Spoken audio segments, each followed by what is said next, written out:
আমার ভাই ছেলেটার বয়স 3.5 বছর, অঙ্গনারী স্কুলে যায়, প্রতিদিনই স্কুলে যায়। তা প্রতিদিনই খাবারটা নিয়ে আসে, আমি শুধু দেখি, কিছু বলি না, ভালো লাগে না তাই। কিন্তু এই স্কুলের সম্বন্ধে অনেক অবজেকশন শুনি, বা যে কদিন দিতে যাই ম্যাডামরা মানে বাচ্চাদেরকে না পড়িয়ে গল্প কার সংসারে কি হলো এই গল্পটা ওখানে হয়, ঠিকঠাকভাবে পাঠাও দেয় না। তা তো কিছু সমস্যা নেই, এই জন্য স্কুলে পাঠাতেই চাই না।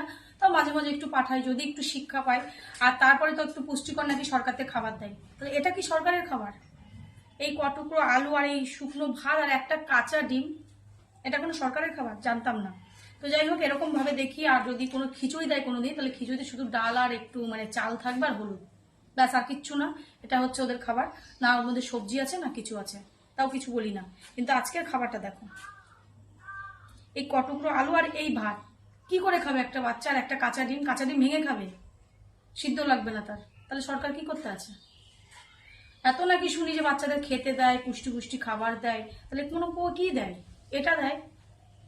তা কোন কোন অঙ্গনারীতে এরকম সিস্টেম আছে একটু কমেন্টে জানিও।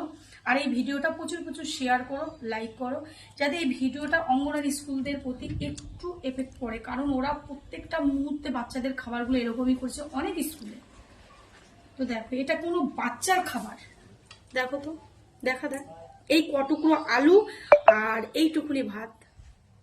সে ভাতটা যা দিয়েছে দিয়েছে, মোটা চালের ভাত, ঠিক আছে, সরকার দেয়, আমাদের তাতে কোনো সমস্যা নেই। কিন্তু সবজিটা তো একটু দেবে, ভালো সবজিটা তো দেবে। এদেরকে কেউ কিছু বলে না, মানে কেউ কিছু এনে ব্যাপার নেই, ও দিয়ে দিচ্ছে, চলো ঠিক আছে, চলো খেয়ে চলে আসে। কিন্তু এরকম ভাবে কদিন? সমাজটা কোথায়?